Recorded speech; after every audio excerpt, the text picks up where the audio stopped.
Yes, it's true, at least for the time being. I am back to review Impact every week. And the reason being very simply is I would feel like a big time hypocrite if I didn't support a company that had a black world champion, which is something that I beat the drum about WWE failing to do all the time.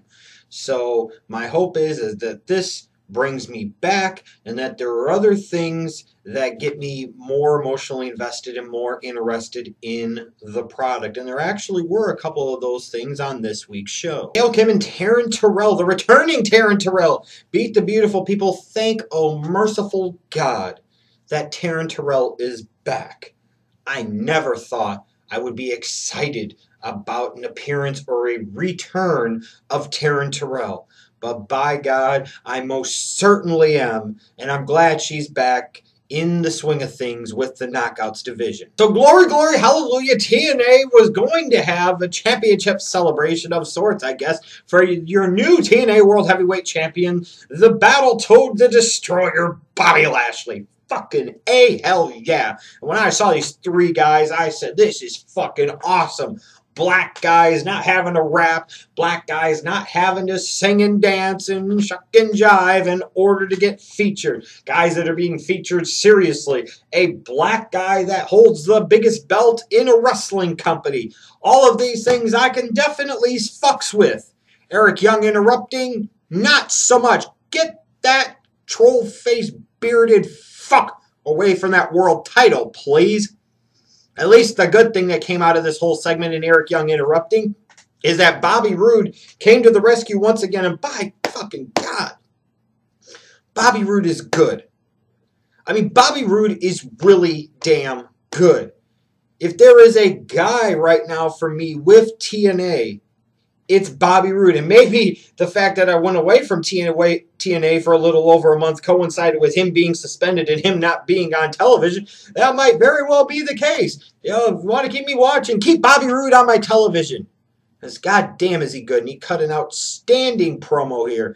And the whole bombshell getting dropped by this white guy suit fuck who was supposedly representing the board of directors, saying that MVP is no longer the director of wrestling operations and that we'll find out later on in the night who it's going to be. I didn't even care about that shit. I'm like, oh boy, here we go. More power struggle shit. But Bobby Roode laying some wood on the mic. Bobby Roode back in action. That's something else that I can fucks with. I really like how TNA is taking Sanada seriously. I really like how TNA is trying to kind of make a United States star out of him, if you will. And I really like how on this week's show, they sat there and were throwing different challengers at him, and he said, I'll take them all on. They were making him a good fighting champion. I'll expect him to be treated well in the next several months, heading to Bound for Glory. Maybe, who the hell knows, maybe he'll actually get a title shot at that point, even if he gets the title shot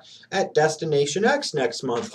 This is really damn good. And I even really like the way that later on in the show they had James Storm face off with Sanada in the back, and James Storm, you know, kind of laying the wood and planting the seed of, are you going to take option C? Are you going to cash in? Do you have what it takes to take that shot? This was really well done. I like how they're presenting Sanada right now. The only thing I didn't like about this X Division 4-way title match was that it was too fucking short. So it was during the X Division match, even though it had been announced a few days before on social media during Raw Monday, ironically enough, that TNA decided to make the official television announcement that starting with the New York City tapings, the six-sided ring was coming back to TNA. And I've done a video on this talking about my thoughts on it, good, bad, and otherwise. And I know it seems like a lot of the wrestlers in the company aren't that big of fans of it. But here's my thing at this point in time. It is what it is. You can sit there and piss and moan about it. You can sit there and bitch about it. My counter to those that are in TNA that sit there and say that we don't like that ring, we don't want to work with that ring. If that ring somehow, some way translates to you drawing, instead of 200 people or 300 people at a show, drawing 600 or 700, can you find a way to shut the fuck up and make it work?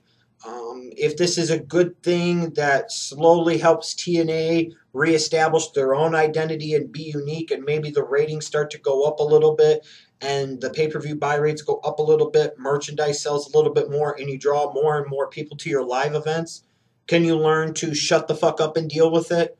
Because here's my thing. Sometimes in a company, it's important to listen to the employees. There's no question about it. And sometimes it's important to listen to the customers as well. There's no question about it. But sometimes you just have to sit there and make a decision, and everybody kind of has to eat the shit and like the taste of it and try to make the best out of it. It's that simple. So the six-sided ring is here to stay. Everybody might as well deal with it. Your 1 hour main event segment was Dixie Carter with awesome-ass Rockstar Spud. And it seems like they're celebrating because Dixie thinks that the board of directors is going to make her the director of wrestling operations. And, of course, eventually the guy in the suit comes out and says, no, sorry for the miscommunication. You're not it. That individual has asked me not to have his identity revealed until later on in the show. Hey, whatever. Then here comes Bully Ray and Yvonne, and they're teasing him sitting there and getting Dixie through a freaking table. And I guess my whole thing here is this, is that I understand why a lot of people might be interested in this. You know, they have a lot of hatred towards Dixie Carter in some ways, a lot of frustrations toward Dixie Carter in some ways. You know, and I would assume if they're going to do it, and they probably will actually try and put her through a table in some half-ass way, probably at the New York City tapings. I don't know yet. Like I said, I'm not reading the spoilers when I'm actually watching the shows, but I just don't know that there's that much payoff to me. And I just don't know if I really care that much. I understand if people are going to like this, and I understand that people might get a kick out of this. And if it leads to the end of Dixie's character on TV for a while, then I can deal with it. Ladies and gentlemen, since the Schleg Daddy has decided to stop being the huge raging dickhead that he is, at least for the time being, that means Impact reviews, which means Dick Stone, baby. And for those of you that don't know, I'm a distant relative, a cousin, if you will, of the cowboy James Storm.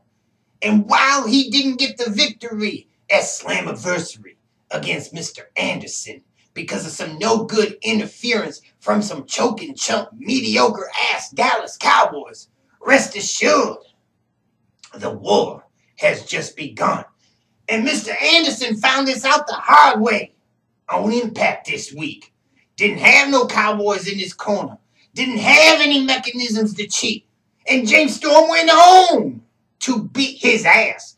And then went home to fuck with Sanada a little bit. You know, I look at the Cowboy James Storm, and I think that's an X Division champion. That's the guy that should be able to go on to choose option C and go on to Destination X and go on to become the next TNA World Heavyweight Champion. Woo! Ride the Dick Storm, baby. The Cowboy's back, and so is Dick Storm. Fuck the Schleg Daddy. Now you have to bear in mind, it's been over a month since I've watched Impact last. Please clue me in on what's going on with Gunner and Samuel Shaw. I'm sure a lot of people liked when Tommy Dreamer attacked EC3 backstage, and they had this whole kind of impromptu hardcore brawl that was backstage, and then it came out towards the ring and everything like that. But I have no interest in seeing Tommy Dreamer wrestle anymore. I have no interest in seeing an EC3 having to feud with a Tommy Dreamer. If that's where they're going with this, I will pass.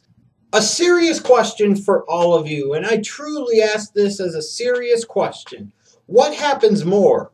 A woman has her period, or Abyss wrestles on Impact in a fucking Monsters Ball match? I mean, Jesus H. Christ.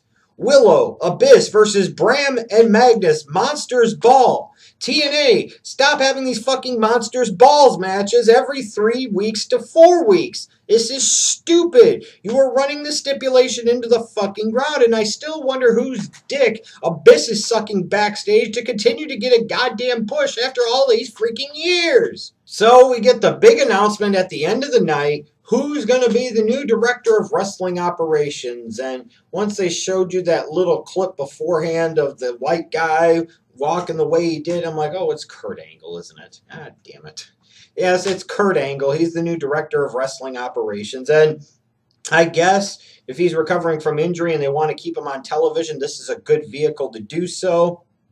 You know, if this is going to be another power struggle thing. Again, I have no interest in seeing that whatsoever. Let's get rid of these stupid fucking power struggles. But if they're saying that he is going to be the guy and he's going to be that figurehead for an extended period of time, then okay, I will deal with that.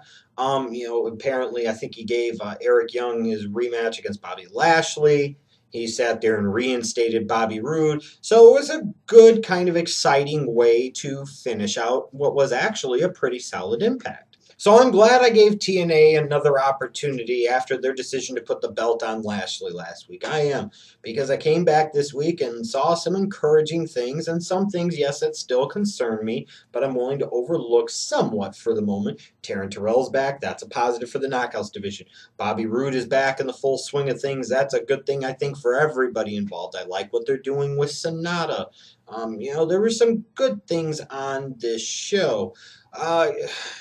My thing is, though, is again, TNA has this fixation with authority figures. Can we cut it out, please? They have this fixation with Dixie Carter and her character on television, and it's not a boon to ratings or drawing money or drawing asses to seats. I hope this whole storyline is eventually leading to actually eliminating Dixie Carter's character off of television for an extended period of time. You would have thought that would have been what happened after lockdown, but then she comes back like a month later. So Monsters Ball match. I've seen how many of these fucking matches. They need to cut out this crap.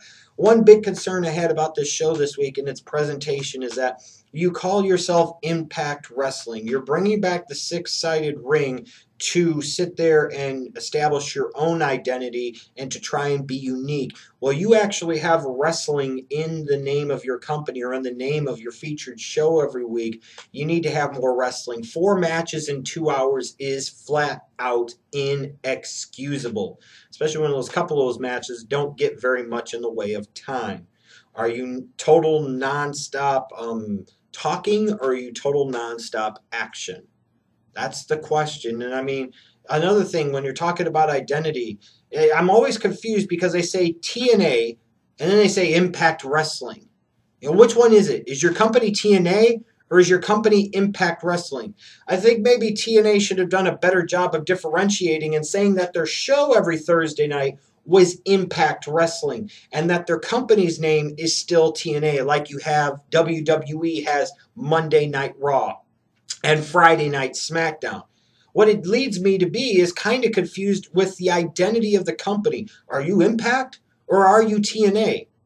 Even their website, it's impactwrestling.com. Well, is that the name of your company? No, your company's TNA. That doesn't make any fucking sense. Pick one or pick the other. Establish one as an identity of one thing and establish the other as the identity of the other thing. One other thing that concerns me going forward is that TNA apparently has like 2 months almost of television now taped.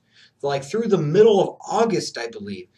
That's a lot of television to have in the can, and that might sound great in theory, but I don't know if that's the case, because if you start going along, let's say in these next couple of weeks are taped and they're not producing well in the ratings and this shit's not connecting with the audiences, then you have a problem of you still got to ride it out for another month plus. And in fact, that's what I think was a big contributing factor to me not watching for over a month, was it was bad. I didn't like where it was going, and it wasn't due to change anytime soon because it had several weeks in the freaking can leading up to Slammiversary.